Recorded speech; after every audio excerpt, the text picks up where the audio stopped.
Morning. Good morning. Man, band's on fire today. I don't know why they brought me a seat in. How's everybody doing today? Glad you ventured out despite the rain. Hey, by way of Carrie once again, who knows what Tuesday is? Tuesday is what? We've got something special for their loved one. Anyone? Nobody? Great. Well, I have an opportunity for you to change that. I got a lot of stuff up here again today. I have a lot of stuff. First off, I've got some Butterfingers. Man, oh man. Who's up? Who's up one? Right there, hands up. Center aisle.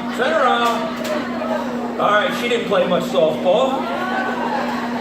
All right, we got another Butterfinger. Who was the other Butterfinger? Who's the other? All right, right there. I saw you. All right. Who was the other Butterfinger? There we go. All right, I got some Crunch bars. Crunch. Want some Reese's? Who said Reese's? I have Reese's peanut butter hearts. Now this could hurt. I'm just saying, it's kind of frisbee style. There we go. Who else? All right, all the way to the back and see how this works. Coming in. I could throw it. Get on my stage. Get on my stage.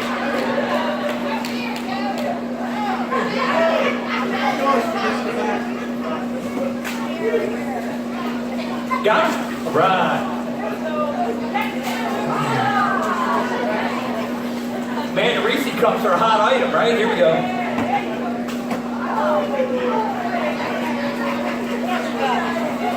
All right, here you go. Coming to you. All right. She's tackling. Anybody else? Thank you. All right, I got 3 left. Coming in. All right, I'm going to put an eye out. I'm going to get sued. That's not going to happen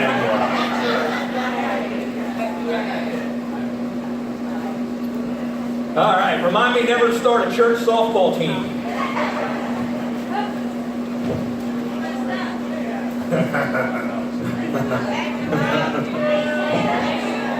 Don't thank me, thank Karen.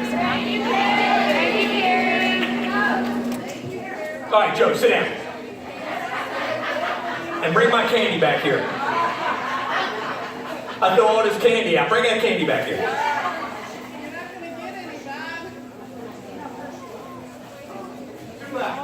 Jeez.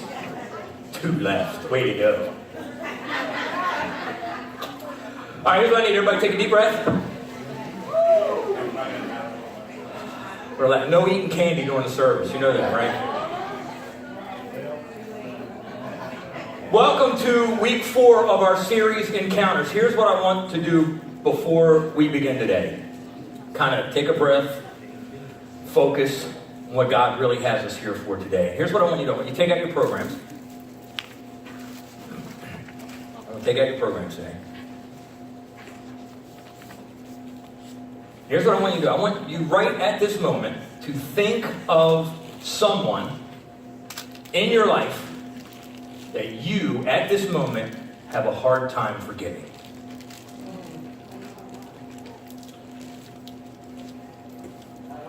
It popped right in, right? All right, you got that person in your mind. Someone that you just can't seem to forgive no matter how hard you try. Someone who you know needs an encounter with Jesus. Now, if you got your notes here this morning, what I want you to do is I want you to write the initials of that person down on your program. Just write it down on top of your program. We'll come back to that. See, the one thing that I have learned over the years is that it really matters what you say, right? In other words are important, aren't they? And not just what you say, but how you say them. There was a man in the doghouse with his wife, so he ordered her some flowers. And he told the florist that the card should read, "I'm sorry, I love you." Unfortunately, his instructions must have been clear enough, and when the flowers arrived, the card read, "I'm sorry, I love you."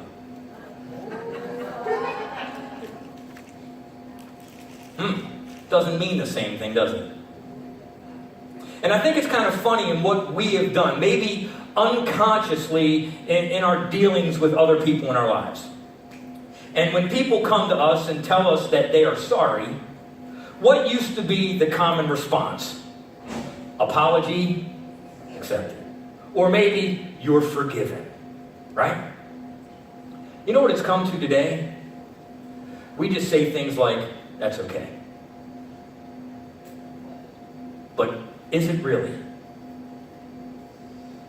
See, we haven't truly said that they are forgiven, and I think that is why we say it. Now, notice I say we. I am guilty of saying it's okay as well. We say things like that when things are really not okay. We get hurt, and we remember, don't we? We hold on to those hurts and really never let them go. And I think there's one thing that we all have in common this morning.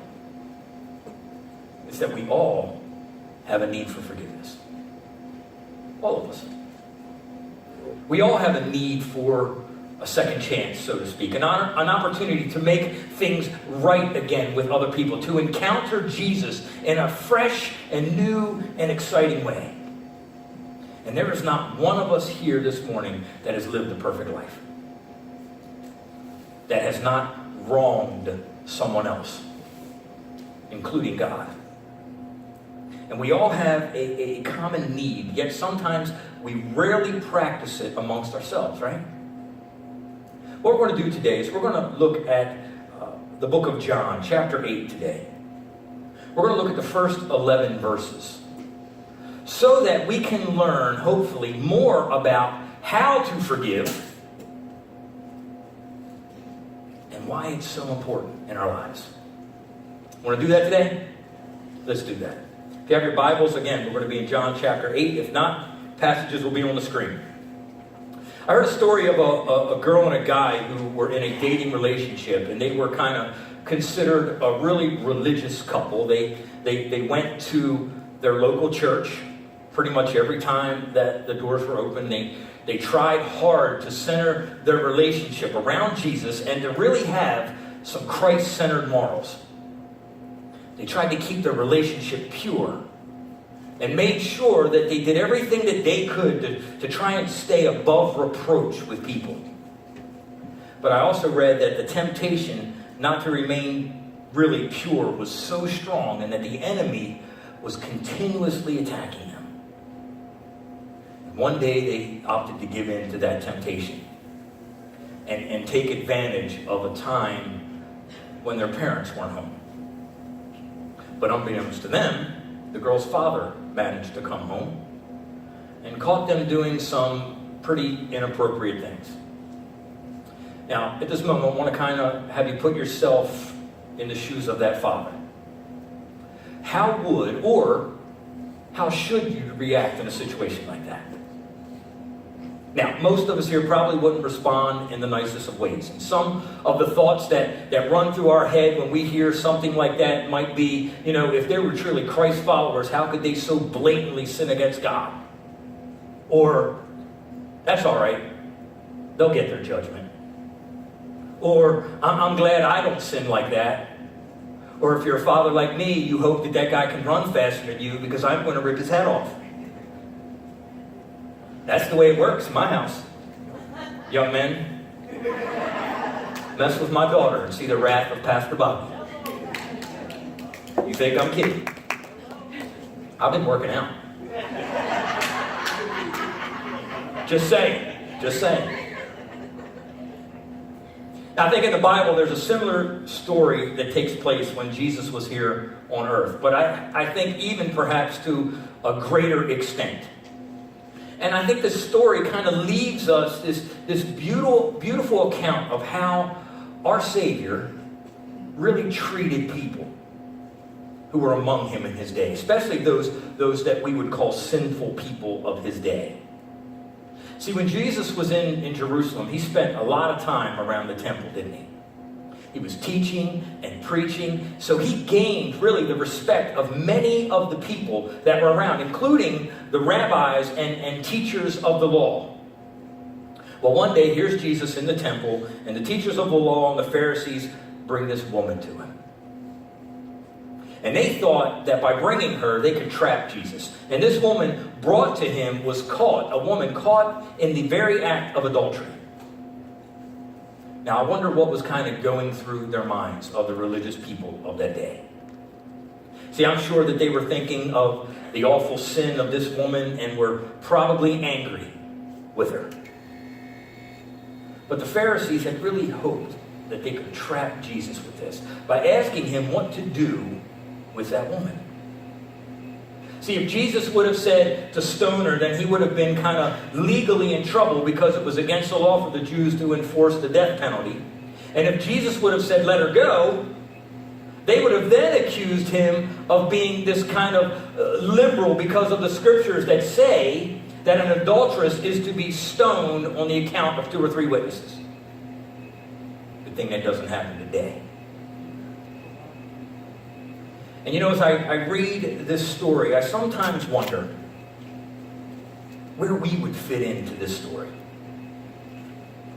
And in fact, and sometimes really scares me where I would fit in. Maybe I would have been looking down at this woman for the sin that she was caught in, thinking that I was maybe better than her because I wasn't that much of a horrible sinner in my own life.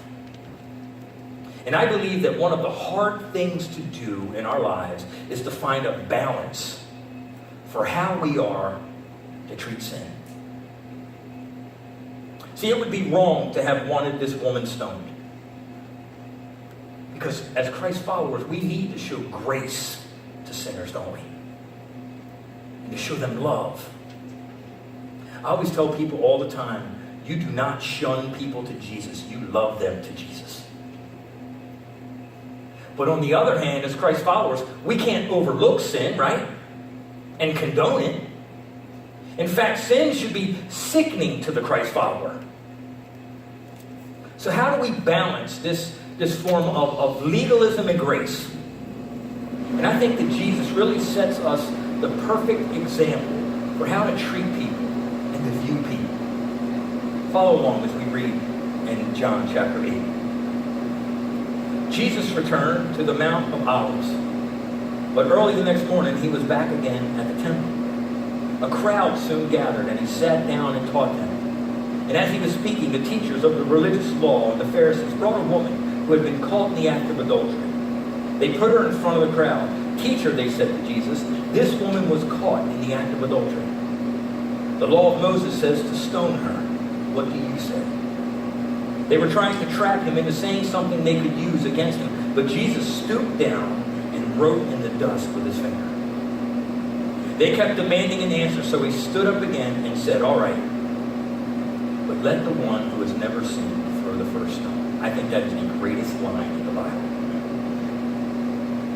Then he stooped down again and wrote in the dust. When the accusers heard this, they slipped away one by one, beginning with the oldest, until Jesus was left in the middle of the crowd with that woman. Then Jesus stood up again and said to the woman, where are your accusers?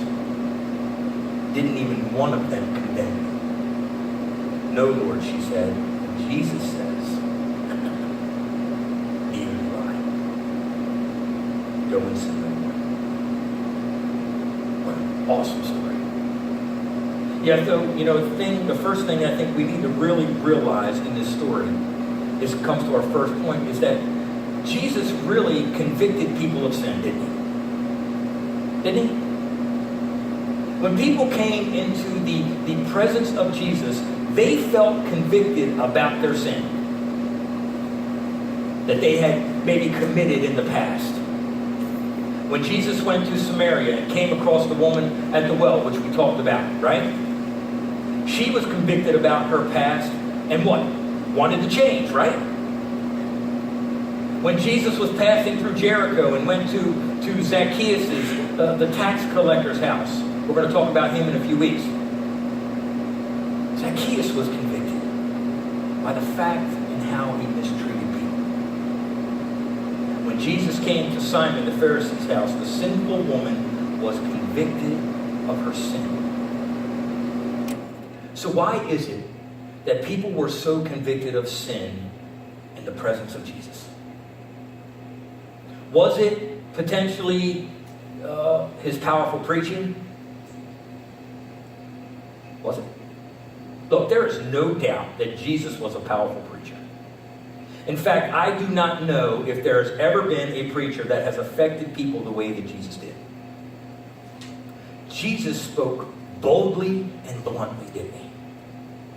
He convicted people of their sin often just by his powerful preaching.